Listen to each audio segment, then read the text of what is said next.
Hello viewers, welcome to my channel. In this video I am going to solve chapter 30 exercise 13.2 question number 9 for class 9.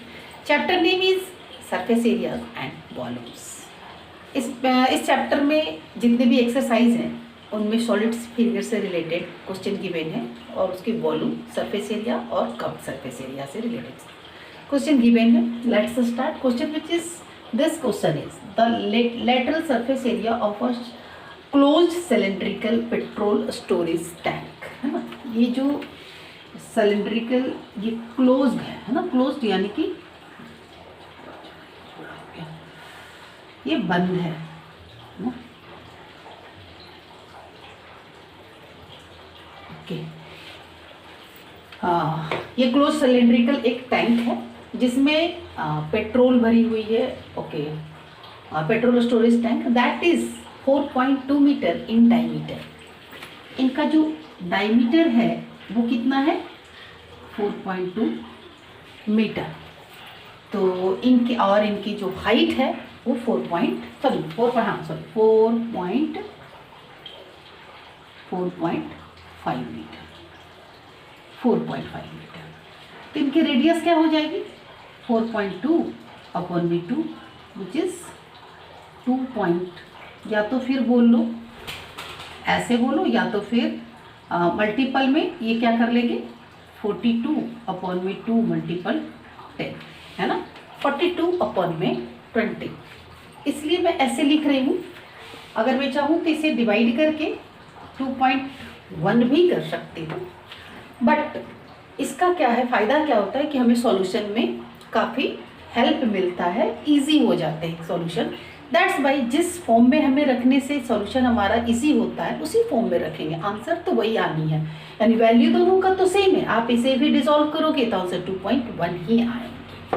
Okay, तो एक petrol का tank है, storage tank है जो कि cylindrical shape में है. सिलेंड्रिकल शेप कहने का मतलब ये ऐसा है, ये देखो, बट ये दोनों साइड से कवर्ड है. ओके, कवर्ड है जिनकी यहाँ पे डायमीटर गिवन है. डायमीटर क्या है, 4.2 मीटर. तो हमने उससे रेडियस को फाइंड कर लिया, d अपॉन में 2. हाइट 4.5 मीटर है. ओके, तो हमें फाइंड क्या करना है, lateral surface area. Lateral surface area करने का मतलब क्या है कि कर्व्ड सरफेस. हालांकि वो टैंक जो है वो क्या है, दोनों साइड से क्लोज्ड है, बट हमें सिर्फ और सिर्फ क्या फाइंड करने हैं, लेटरल सरफेस एरिया या तो फिर कर्व्ड सरफेस एरिया हम जिसे कहते हैं. ओके, तो first part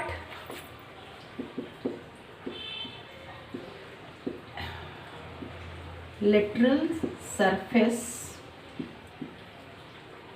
area of cylindrical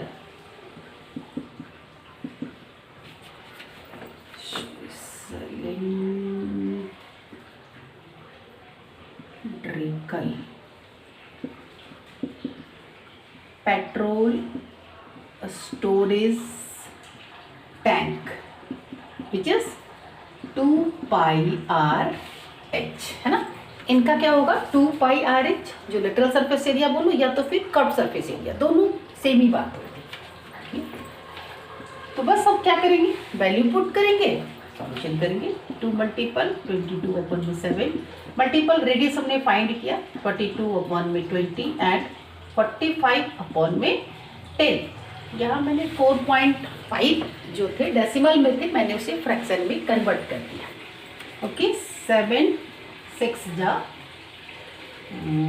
5 4 जा 5 9 जा 2 जा 11 जा, और ये 2 से 2 कैंसिल हो गए.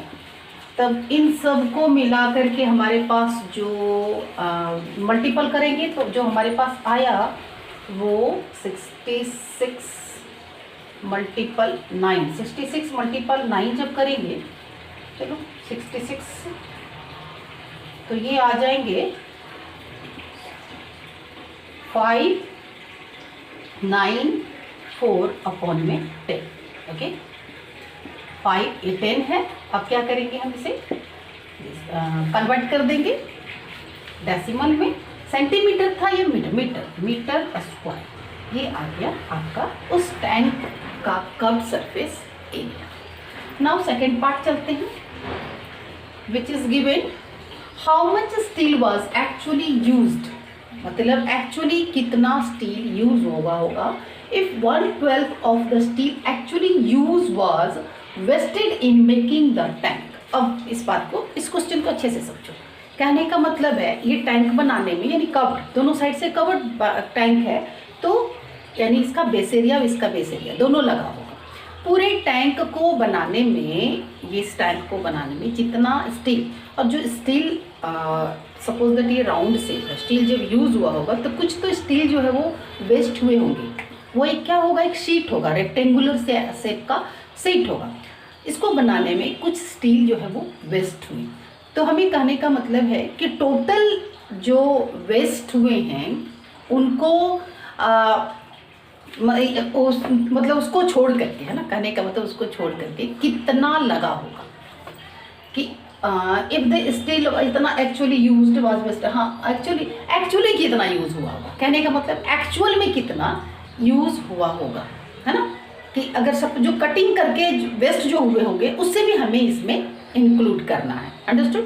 क्या करना है, जो कटिंग करके, सपोज दैट ये तो आप सिलेंड्रिकल, आप कोई भी मान लीजिए कि ये रहा आपका, तो इसे आप फोल्ड कर दोगे रेक्टेंगुलर से तो ये बन जाएगा। बट जब ये वाली पार्ट और इस पार्ट को कवर करने के लिए, यानी जो सर्कुलर पार्ट को हम कवर करने के लिए लेके, तो हमें कट करने होंगे, तो उनके पास कुछ जो वेस्टेज रह गया होगा, तो वो टोटल वेस्टेज के साथ कितना स्टील यूज हुआ होगा, इस क्वेश्चन में ये पूछा जा रहा है। क्योंकि कंफ्यूजन यही होती है, वेस्टेज ऐड करनी है, वेस्टेज माइनस करना है, ये सबसे बड़ा कंफ्यूजन है। तो लेट कर लेंगे कि जो हमारा एक्चुअल स्टील यूज हुआ होगा वो क्या होगा, x होगा। Let used actually steel was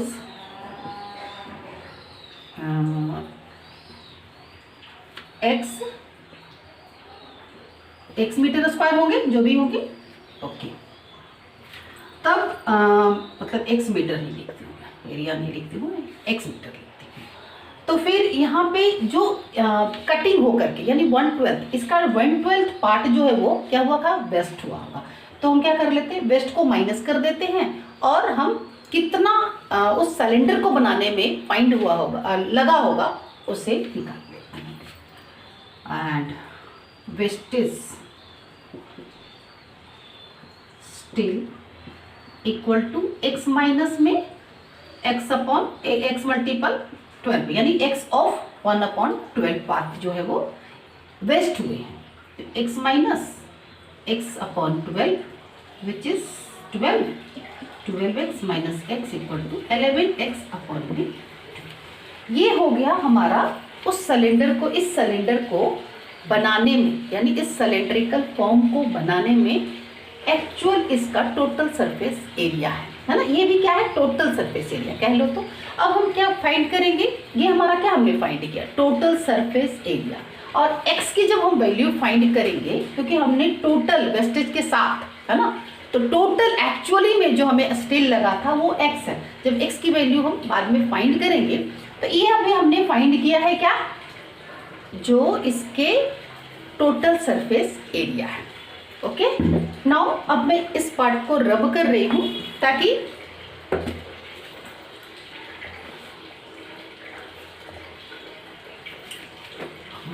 और इस फिगर को भी मैं रब कर रही हूं, ओके, जिससे कि हमें स्पेस मिल सके।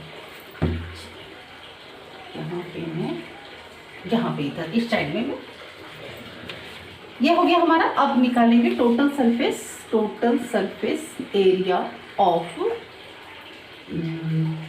पेट्रोल स्टोरेज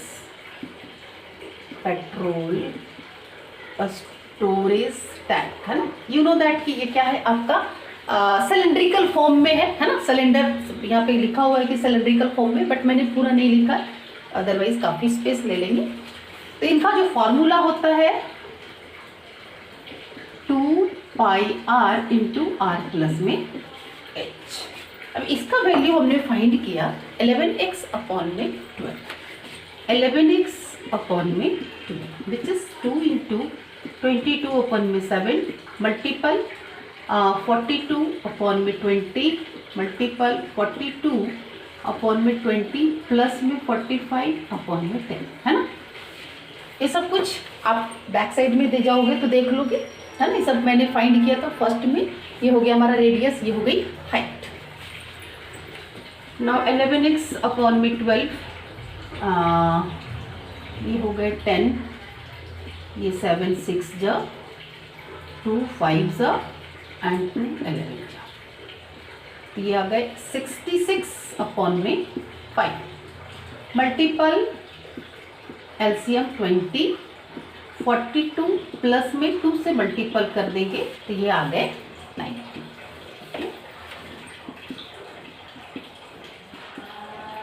11x अपॉन में 12 इक्वल टू 66 अपॉन में 5 मल्टीपल, ये आ गए 132 अपॉन में 50। इन सबको जब मल्टीपल करोगे, इनका ऊपर वाले का ऊपर वाले से और नीचे वाले के नीचे वाले से मल्टीपल करेंगे, तब आ जाएगा 11x अपॉन में 12 इक्वल टू 8712 एंड 520 100। क्या करेंगे, क्रॉस मल्टी, x की वैल्यू फाइंड करनी है, तो x की वैल्यू फाइंड करने की दूसरे साइड इधर वाला जो फ्रैक्शन है जाकर के क्या हो जाएगा, रेसिप्रोकल हो जाएगा। x इक्वल टू 8712 अपॉन में 100 मल्टीपल 12 अपॉन में 11। ओके, ये आ गई। कैसे फाइंड करेंगे, तो 4 3 एंड 4 25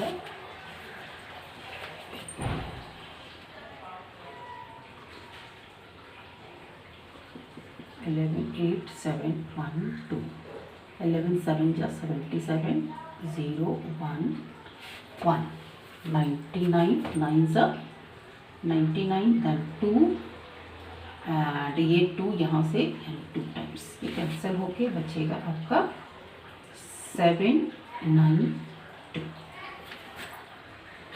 अब इन दोनों में कहीं पे भी मैं डायरेक्ट मल्टीपल करके, अब जब डिवाइड करोगे तब आपका आंसर आएगा 95.04 मीटर स्क्वायर। ये रही आपकी x की वैल्यू। आप इसे इससे मल्टीपल करोगे और फिर 25 से डिवाइड करोगे तो 95.04 मीटर स्क्वायर एरियाज आएंगे जो स्टील एक्चुअल यूज़ किए गए थे उस सिलेंडर को बनाने के लिए।